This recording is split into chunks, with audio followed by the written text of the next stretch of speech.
કળિયુગમાં સહુ ઠોર નઠોર થયા જન પાખંડે પૂરા.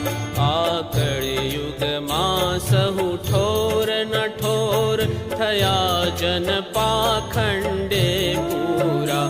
ત્યજી ધર્મ અધર્મ વિશે રમમાણ થયા જન દુષ્કર્મે શૂરા. ત્યજી ધર્મ અધર્મ વિશે રમમાણ થયા જન દુષ્કર્મે શૂરા.